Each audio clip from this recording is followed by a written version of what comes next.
dari saya sebenarnya. Ini memang visi misi yang udah dikasih Tuhan udah lama sebenarnya sih. Tapi memang emang dari awal Tuhan udah bilang penginjilan dulu. Jadi saya terus terang agak antara ingin dan enggak lah kalau ngomongin politik. Cuma saya selalu mengamati politik dan jadi misalnya saya dapat berita politik, saya nggak asal, maksudnya oke, saya amatin, saya catat, saya berusaha cari solusinya. Kalau saya dan setiap solusi pasti saya konsultasikan kepada master boss di atas. Jadi ini saya bikin ini nggak main-main, seriously. Jadi please Kodaud bantu, karena saya nggak mungkin kerja sendiri gitu loh. Dan ini bentuknya gereja, jadi saya bukan memanfaatkan orang untuk kepentingan saya pribadi, tapi ini memang bentuknya gereja. Kalau partai-partai politik yang lain cuma akan ada sebelum pemilu. Kalau ini saya maunya bentuknya gereja langgeng gitu loh. Jadi setiap anggota dapat kesejahteraan, maksudnya semua anggota akan dilibatkan untuk aktivitas yang ini bentuknya kerajaan Allah, kurang lebih seperti itu. Dalam kerajaan Allah, tentunya nilai-nilai kerajaan Allah yang dimasukkan, ada keadilan, ada norma-norma kerajaan Allah. Ya, jadi kalau semua norma-norma dijalankan, itu otomatis kesejahteraan akan hadir gitu loh. Jadi saya nggak mengiming-imingi, oh pasti sejahtera. Tapi saya minta orang-orang taat dulu kepada nilai-nilai yang berlaku, baru bisa terbentuk. Jadi segala sesuatu itu nggak ada yang instan. Kalau kita nggak menjalani peraturan, nggak mungkin tujuan bersama akan tercapai gitu loh. Jadi visi misinya apa? Itu yang seperti saya ungkapkan, visi misinya adalah, selama ini di grup Kodok nggak baca ya? Jarang sih, jarang lihat. Jadi makanya saya cukup sedih sih. Selama ini saya ngomong sendiri di grup. Jadi gini, visi misi saya di grup di partai adalah tentunya bawa dampak positif buat para member yang pertama, kedua Indonesia keseluruhan, ketiga bahkan sampai dunia. Karena visi misi Tuhan yang dibawakan lewat partai politik ini, kedamaian, cinta kasih, dan pengetahuan akan Tuhan. Ini adalah zaman akhir. Kita mau jadi alatnya Tuhan untuk bawa perdamaian, cinta kasih, dan pengenalan akan Tuhan di bumi Indonesia dan sebenarnya di seluruh dunia. Kita melalui pengajaran-pengajaran yang benar. Soal legalitas kita terdaftar nggak, Pan? Belum, makanya step by stepnya itu ikutin aja dulu instruksi yang saya sampaikan. Jadi saya ini selama beberapa tahun ini hidup dalam mujizat. Tapi saya bukan orang yang akan mengandalkan logika. Saya ini keluaran SMAK 1 BPK penabur dan bukan dengan nilai yang rendah. Saya masuk BPK penabur dari sekolah lain, artinya pagernya lebih tinggi buat anak lain dibanding anak BPK penabur, dan matematika saya 100. Jadi soal logika saya bukannya saya bukan orang yang nggak punya logika. Saya mengandalkan logika selama ini, tapi mulai dari saya dari gereja Injili sebenarnya, bukan dari gereja karismatik. Jadi saya mengenali mujizat-mujizat setelah saya dewasa sebenarnya. Jadi tapi hari ini hidup saya mengandalkan mujizat, doa, dan iman. Selama beberapa tahun ini Tuhan udah menggembleng saya untuk hidup dalam bimbingan Roh Kudus. Apapun saya lakukan, saya sudah menyerahkan hidup saya ke Tuhan secara pribadi tahun 2016. Artinya apapun yang saya lakukan terserah Tuhan untuk kebaikan nama Tuhan. Gitu loh. Jadi kalau ditanya, saya bukan nggak ngerti legalitas kok Daud. Saya juga sudah masuk ke banyak organisasi sebelumnya dan saya lihat semua organisasi kebanyakan, maaf aja, omong kosong, itu semua cari duit. Tapi kalau di sini kita bentuknya gerejawi. Makanya dan bentuk gerejawi itu pun hikmatnya dari Tuhan. Saya punya karunia hikmat. Dalam arti, segala keputusan yang saya ambil, pasti saya tanya ke Tuhan bagaimana baiknya. Dan jika saya mengambil keputusan sendiri, pasti saya konfirmasi ulang ke Tuhan, minta penyempurnaan, apa yang baik, apa yang terbaik. Makanya buat saya, dan saya juga minta ke orang-orang yang ada di grup untuk menjaga kesucian hidup. Ada orang yang bilang bahwa karunia hikmat tidak berkorelasi dengan kesucian hidup. Itu salah. Kalau kau Daud perhatikan renungan-renungan yang saya sampaikan, bahkan Tuhan pun bisa menyampaikan sesuatu yang salah kepada orang yang hidupnya tidak berkenan di hadapan Tuhan. Dan Tuhan cuma mau menyampaikan hal-hal yang terbaik untuk orang-orang yang Tuhan lihat memang bekerja dengan sepenuh hati kepada Tuhan. Tuhan itu adalah pribadi yang sangat mementingkan keadilan. Kalau ada dua orang anak di dalam rumah kita, terus yang satu berusaha sepenuh hati memindahkan hati kita, yang satu ya kadang ingat kadang enggak. Masa sih kita kasih yang sama kedua-duanya? Ya enggak dong. Kita pasti kasih orang yang kita percaya untuk segala sesuatu. Kita kasih sesuatu yang besar kepada orang yang bisa kita percaya. Benar nggak, Kak Daud? Iya. Cuma begini, saya mau katakan, kita bangun satu, katakanlah, organisasi. Ini kan masih berbentuk samalah kayak ormas pada umumnya ya. Cuma ya kita harus melihat dari segi penopangan ya, khususnya tidak jauh dari masalah uang, itu kan harus ada sumber dana yang bisa menopang. Ini Kak Daud, ini saya udah bilang, kalau kita sama-sama sebarin renungan saya kemana-mana, soal duit, soal hukum, pasti datang. Gini, bedanya orang Kristen dengan beda orang luar sana yang belum mengenal Tuhan, kita beriman dulu, baru membuktikan. Ya bagaimana Jadi, kita bisa mensejahterakan pada anggota kalau memang kita nggak jelas saya dananya. gini, terlepas dari kesejahteraan ya, saya maunya orang-orang di grup ini bukan cari kesejahteraan dulu, tapi memang bekerja buat Tuhan dulu melalui grup ini. Sama-sama kita kerja buat Tuhan dulu. Gini, Tuhan mengasihi orang-orang yang bekerja buat Dia. Ada janji berkat untuk orang-orang yang bekerja bagi Tuhan. Apalagi, catat ya Kak Daud, apalagi orang-orang yang tulus bekerja buat Tuhan tanpa bilang, Tuhan berkatnya mana? Kan saya udah kerja buat kamu, buat engkau. Mestinya kita sebagai orang-orang yang hidup dalam keselamatan, Tuhan Yesus sudah begitu baik memindahkan kita dari dunia alam maut ke dunia keselamatan. Itu mesti dipahami secara sungguh-sungguh. Kalau Tuhan Yesus nggak mati di kayu salib buat kita nggak mungkin bisa punya kabar keselamatan hari ini.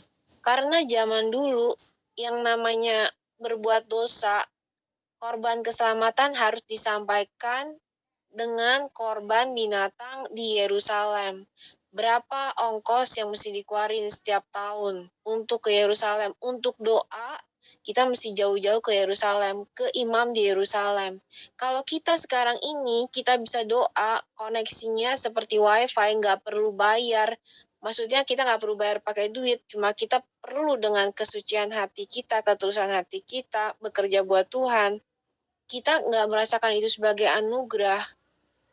Saya ragu-ragu apakah itu bisa disebut mengikut Kristus atau cuma fans Kristus. Nah, sekarang apa yang harus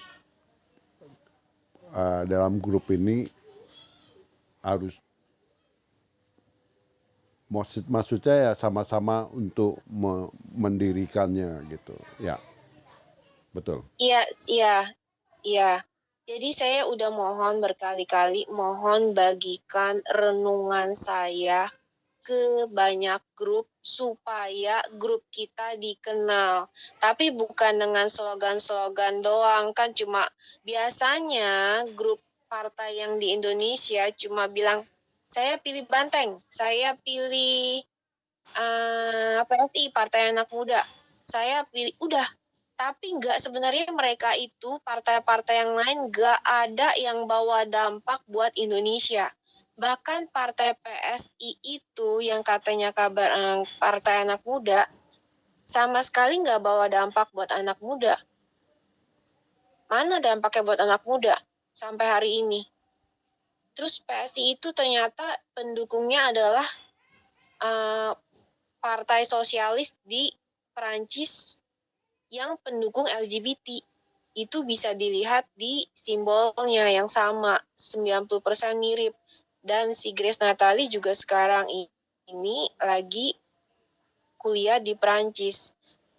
Jadi kita ini kalau mau Indonesia Tuhan hadir itu artinya sekali lagi kita belum mengharapkan berkat jasmani ya. Kita anak Tuhan tabu ngomongin berkat jasmani dulu sebenarnya.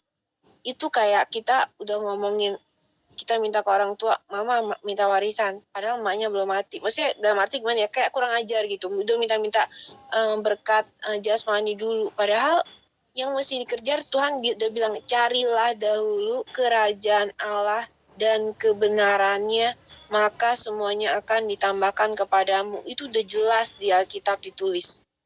Jadi kalau orang Kristen nggak ngejar Tuhan dulu, nggak ngejar kedekatan dengan Tuhan dulu, nggak ngejar karunia-karunia rohani dulu, cuma ngejarnya karunia jasmani doang, itu saya bisa merasakan hati Tuhan loh, itu sedih banget gitu loh. Ya. Iya, jadi tolong bagikan renungan-renungan saya di banyak grup supaya partai kita dikenal, tapi dengan sesuatu dampak. Oke. Bukan cuma dengan gambar tok gitu loh. Oke. Ya, ini waktunya soalnya sekarang kan udah Februari. Ini bulan 8, 6 bulan lagi gitu loh. Dan kita percaya mujizat pasti terjadi tapi untuk mujizat dibutuhkan iman. Satu, kedua kerja keras juga. Saya nggak percaya sama orang-orang yang cuma doa sampai 24 jam tapi nggak mau kerja. Itu kalau menurut saya, maaf ya, itu aliran sesat. Tuhan nggak pernah ngajarin doa aja. Bahkan di Rasul Paulus ngomong, kalau lu nggak kerja, lu jangan makan. Jadi ora et labora, bekerja sambil berdoa.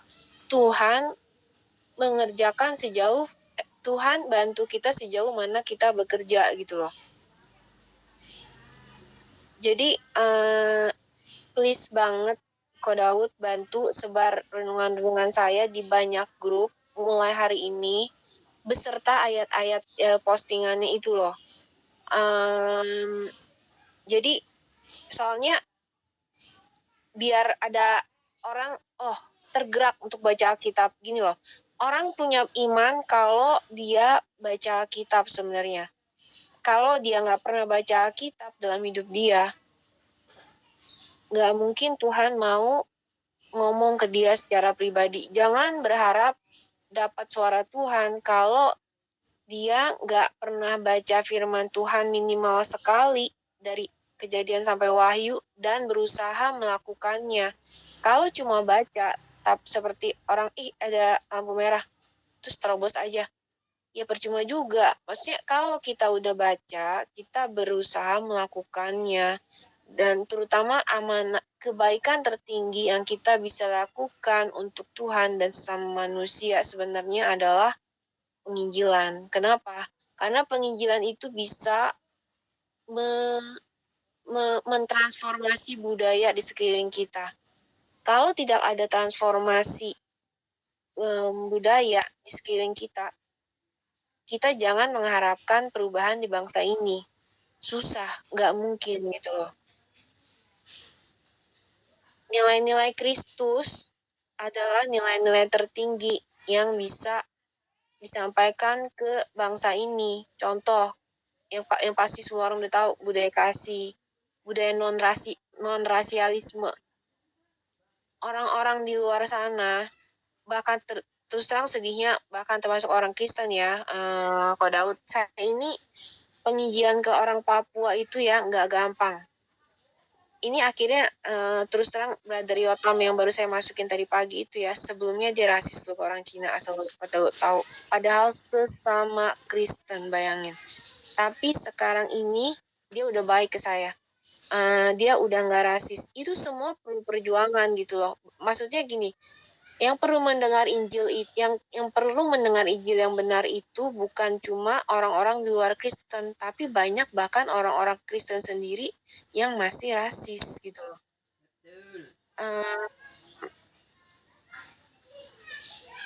Ya, silakan ngomong aja, nggak apa-apa. Itu suara siapa? Istri saya. Oh, iya. Ya, halo Ci. Jadi, ini Injil yang benar ini amat sangat perlu diberitakan ke seluruh Indonesia, bahkan dunia. Ini perdamaian. Tuhan mau menjelang langit dan dunia baru ini ada perdamaian, cinta kasih, pengenalan akan Tuhan memenuhi seluruh bumi. Rasialisme itu ini ya, saya masuk ke kalangan orang Batak, saya masuk ke kalangan orang Manado, itu judulnya Kristen, tapi mereka rasialis sekali gitu loh. Iya, sebenarnya rasialisme itu ada di semua suku sih, tapi ya kira-kira gitu loh. Dan terutama kebetulan orang Cina yang kena ininya, paling kambing hitam ya orang Cina. Makanya salah satu kenapa Tuhan pilih saya, ya karena ya pertama saya memang selama beberapa tahun ini tekun ya ngabarin Injil, meskipun saya sendiri hidupnya bukan yang lagi enak ya, lagi banyak ujian hidup, tapi saya terus tekun menjalani panggilan. Soalnya saya udah confirm banget, oh Tuhan mau saya di dunia penginjilan, ya saya jalanin gitu loh, meskipun nggak gampang, nggak banyak support, sedikit banget support yang saya malah lebih banyak jauh lah, pokoknya keluarga nggak dukung, semua nggak dukung gitu loh. Nah, selama beberapa tahun ini saya terus memberi dengan apa yang saya punya. Satu. Kedua, mungkin ya karena saya perempuan juga. Perempuan itu adalah biasa kaum yang dinomorduakan. Ketiga, Tuhan juga mau angkat terus terang ini bangsa suku Tionghoa yang udah berapa tahun dari sejak, saya nggak tahu, saya baca sejarah ya, itu bahkan pernah ada pembantaian orang Cina di Batavia pokoknya waktu zaman Belanda lah, sampai hari ini. Itu Bandung Lautan Api itu sebenarnya itu pembantaian orang Cina. Tahun 98 pembantaian orang Cina juga sampai hari ini nggak pernah ada pengadilannya. Waktu pernah mau diajukan pengadilan, saksi utamanya ditemukan terbunuh. Dan sampai hari ini nggak ada pengakuan dari pemerintah Indonesia soal adanya peristiwa 1998 tersebut gitu loh. Ya nggak cuma ngomongin partai kepentingan suku Tionghoa tentunya, tapi kepentingan umat Tuhan seluruhnya. Maksudnya memang kalau Ko Daud tahu dalam-dalamnya orang Kristen ini lihat MKC dia sebenarnya, tapi saya nggak pernah mendukung MKC dari cara penyebaran dia ya. Makanya saya please minta dibagikan saya punya renungan, karena banyak penginjil-penginjil luar sana yang terlalu motivasinya kurang dimurnikan, sehingga mereka nggak bawa cara damai. Meskipun saya nggak pernah setuju ketidakadilan ya. Maksudnya si Ustadz Waloni cuma 10 bulan, dia udah begitu parahnya ya mengintimidasi orang Kristen, sementara MKC 10 tahun. Itu benar-benar ketidakadilan berlaku di muka bumi Indonesia ini gitu loh. Makanya partai kita mau jadi angin perubahan di Indonesia gitu loh. Dan di dunia nantinya tentunya. Sekarang ini pun saya sebenarnya ya, saya penginjilan itu dari tahun 2012 dan tahun 2016 masuk ke medsos itu saya lebih banyak bergerak di luar negeri sih sebenarnya. Saya nggak berani kalau di dunia medsos sebenarnya saya nggak terlalu berani masuk ke orang-orang Indo sebenarnya. Tapi kemudian tahun saya ya 2016 ya pokoknya beberapa saat kemudian baru akhirnya saya masuk ke Indo gitu loh, maksudnya ke dunia medsos Indo.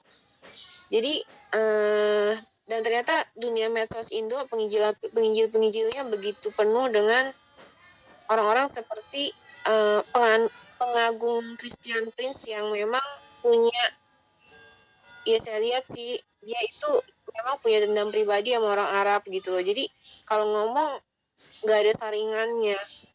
Jadi nah itu tuh sebenarnya bukan bawa berkat, bukan bawa kemuliaan buat Tuhan, tapi karena saya tahu saya nggak berani ngomong ini karena saya masuk di grup-grup debat ya. Akhirnya lebih banyak orang Islam yang mempertahankan harga diri dibanding orang-orang yang bertobat gitu loh di grup-grup debat itu gitu loh.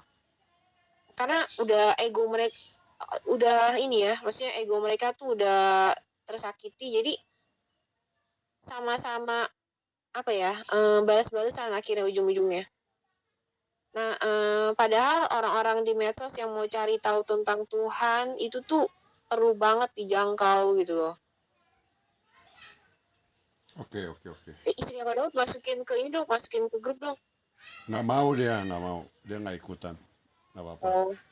Oke, intinya sekarang kan minta saya kalau ada renungan saya sebarkan, tapi rata-rata grup yang saya ikut kan Fani kan ada di dalamnya.